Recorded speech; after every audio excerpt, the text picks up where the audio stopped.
your hot and techy Brezza, the Citybird SUV.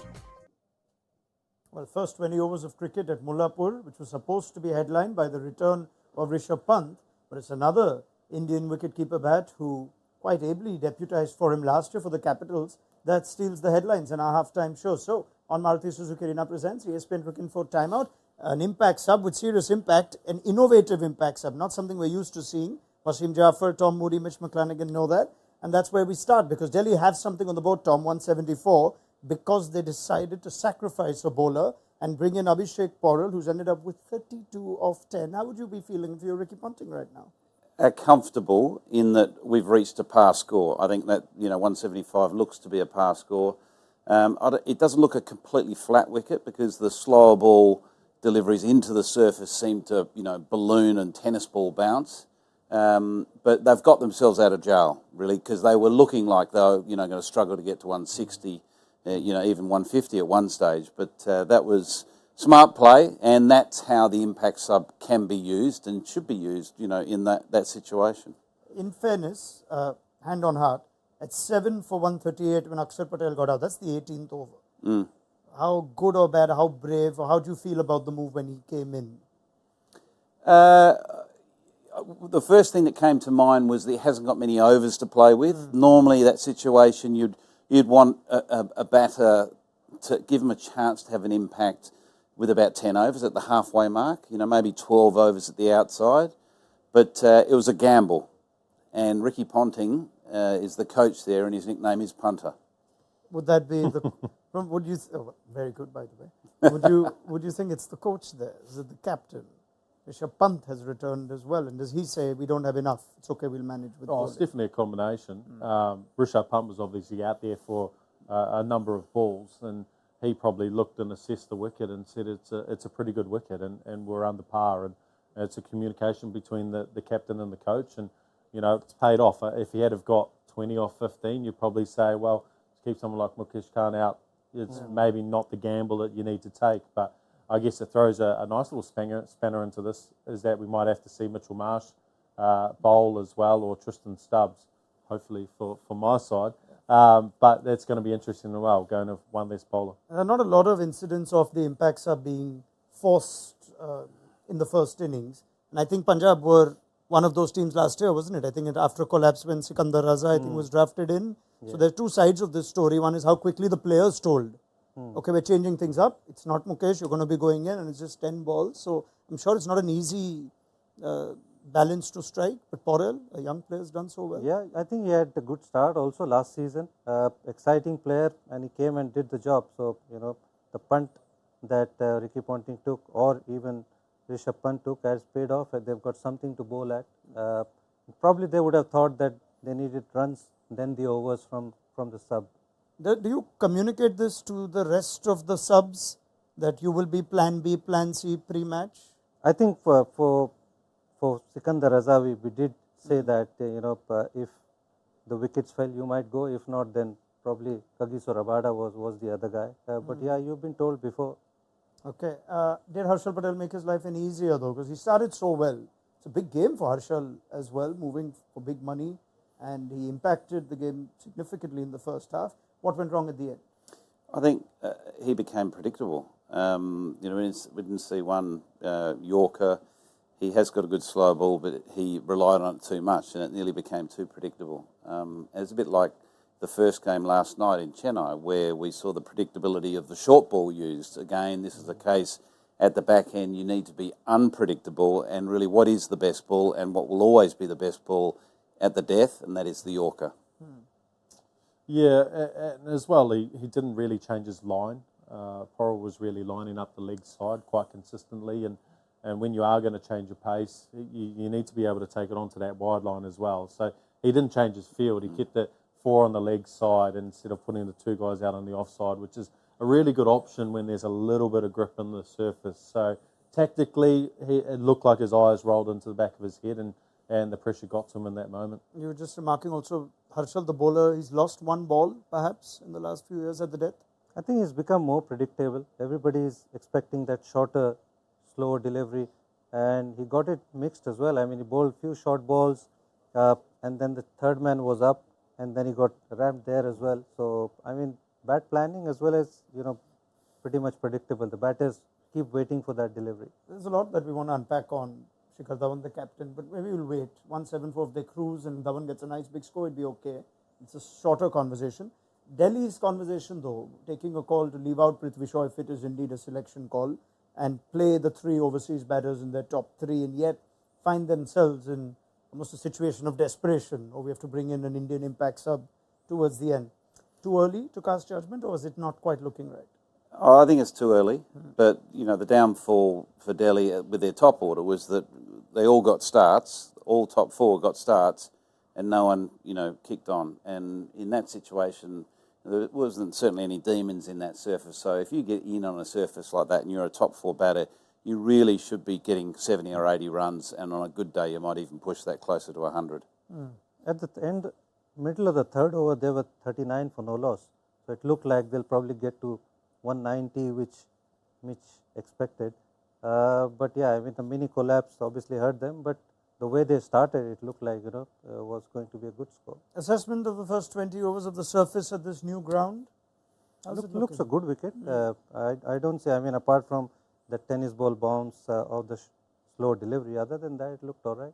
Not much spin. It looked like that's bouncer rule, which we will keep assessing with every game, Mitch. Yesterday, we thought RCB overused it and didn't quite get what they wanted to do with it, with either the plans or the fields. Harshal seemed to use the slow bouncer well today. Yeah, look, hey, I know we've just unpacked his last over and we're probably assessing him purely on that, but up until that point, Harshal actually bowled brilliantly. He bowled the right deliveries to David Warner, to Rishabh Pant as well. He got 2 key batsmen out who generally win the game for Delhi when they get across the line. So it was effective. It just wasn't effective at that latter stage. So I thought he used it pretty well up until that last point. Okay. Looking ahead now, Punjab, you think, would still take this score? Let me just make sure I'm not making any judgments. Is this now a game in the balance, or Punjab would still be happy with? I think Punjab would have gone back into the dressing room feeling disappointed it's got to this point, because their batters would have been thinking, right, we're on for about 155, 160 here, and that's what happens psychologically out there. So that top 6 will be sort of weighing up, how am I going to have to play on this surface? I've sort of had a snapshot of seeing what's the first 20 overs. I don't have to go that hard because we're only chasing 155. But now it's a case of, well, that conservative approach is out the window. I need to make sure we get off to a solid start to be able to chase this down. And this is where it's really important to have a good leader, a good captain and a good coach, because you'll probably be saying that's par on how the surface is played. And quite often a batting unit can come in and go, well, that last over went for 20, the momentum's shifted and they're down about the score that they've got to chase, and quite often you see batters capitulate and feel like they've got to go a little bit harder, like you spoke about at the start. So you need the leader, you need your coach to kind of get in there and say, hey, it's actually just par score and we're good enough to chase it. And of course they have to do without the services of Wasim Jaffer right now as the batting coach, who would be inspiring them to get this. So the challenge is even harder now, Wasim. No? Yeah, I mean, it's okay. Don't need to say anything. I was just building it up. But they do have the returning Jonny Bairstow. Now you think Bairstow, one of the great white ball players or all-round players in the world, not coming off a lot of runs in the tests against India. Not the same player post-injury since May 2023 either. Higher percentage of dot balls than it was pre-injury, Tom. Boundary percentage is down. Strike rate is down. Do we sympathise, or can we still expect that Jonny Bairstow this IPL? I'll give you 2 parts to the answer. First part is there's no surprise to see that decline after his injury. Like any batter, you lose a lot of momentum if you've been out of the game for a long period of time, and I think that's the case with him. And Jonny Bairstow is very much a confidence player, and when you're not out in the middle getting the opportunity to be confident, he has to rebuild that confidence and his belonging in whatever setup he's in. The other part, with regards to the Test series, the recent Test series, he showed glimpses of brilliance. There's times that he looked like he could have actually, gone on and got one of those classical Bairstow hundreds of, off, a runner ball. But he stopped at 30 a number of times, got to 30 really quickly. So I think the form's there. we might see that sort of carry on if he has that same approach, that same positive approach. Well, what was your experience of working with Jonny Bairstow? When I was He there, missed- Johnny wasn't he around. missed one yeah, season he missed last the last year. season, and then before that he was in Sunrisers. So you've had some time with him. Yeah, I guess yeah. what we need to touch on is that both of you guys pre-show, we were going to do some picks, and both of you said he'll get 100 today. So are we still throwing that out? I know I was spoken about off air, but you're both confident that he's the type of player who's He's my outrageous pick. your outrageous pick. My outrageous pick to get 100 today. And you were the Remember same, that? Yeah. Yeah, and I gave him that suggestion. Yeah, of course you did. Remind me of your predictions again. I want to know who's on a roll today. Wasim had said 175. 75. So We bang got on. 174. He's in good form. What did you say, Mr. Moody? 161, I believe, You were which below. it should have landed on that. Yeah, but you've been very poor last miserly with over. your predictions so far in the first two games. Yeah, 195. Yeah, so. you're just having fun. I also wanted to give you buy us some time to see who actually walks out to open, because there is Shikhar Dhawan, who we know will open, but Prabhsimran Singh impacts sub in after Arshdeep finished his 4. There is Bairstow, who can bat 3, but was so good with David Warner when he batted at the top of the order for the Sunrisers. We got our answer. It's Bairstow and Dhawan and Prabh at 3s. Wasim, quick response to that, because we thought there's a case for Prabh to open. That's where he's been successful. Yeah, I mean, with Bairstow coming back, that was expected because I said that Prabh plays spins really well, so he can, bat at number 3. Bairstow likes to open, he likes space on the ball, so I feel that's a good move. Yeah. Okay, very quickly, no extra bowling resource for Delhi. Do they still have the bowling to make a game of this? Let's just count their bowlers. Looking at that team, you got Ishant Sharma, got Khalil Ahmed, Akshar Patel, Kuldeep Yadav, Mitch Marsh, and possibly Sumit Kumar, the all-rounder.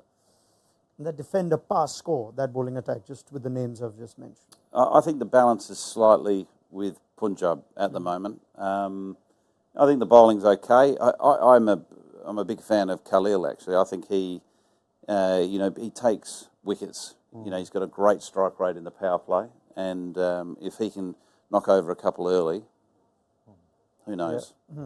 Give me the specific outrageous prediction for the second innings. You were good yesterday. Finished in the 19th over. Thank you, appreciate that. balls. You were good as well, by the way. Why, thank you. I should start predicting. I don't know why I'm not doing it. Anyway, who's going to go first? Mitch? I think if Delhi win, Kuldeep takes 4 wickets. Kuldeep will take 4 wickets and Will Delhi take will win. wickets. Yeah, let's there put we it go. that way. There we go. Tom? Punjab is winning, and Bairstow outrageously is going to smoke 100. 100 in the chase of 175. Okay. Wasim? Pretty much the same. No, give me something else. Just because you advised him, don't advise him when you come in. I mean, they've covered both. I mean, he said Delhi win, he said Punjab win, so I don't know what am I left with. You can give me something like Mitch gave me yesterday, like Mitchell will hit a 6 first ball, and that didn't happen. Come on, Wasim. Jitesh Sharma, quick fire 40. There we go. Jitesh Sharma, quick fire. That's what I want to hear. All right, we leave it there. But you're going Punjab. You're going Delhi. Punjab. 2-1 to Punjab at halftime. Thank you very much to Tom, Mitchell, and Wasim. We pick up the conversation at the end of the game, and we also build up to KKR SRH. That promises to be a cracker. So look forward to your company then on Maruti Suzuki Arena presents ESPN Cricket for Timeout. Do download the mobile app. Plenty going on in and around the IPL. We'll have you covered with all the very latest. We'll see you at the end of the game.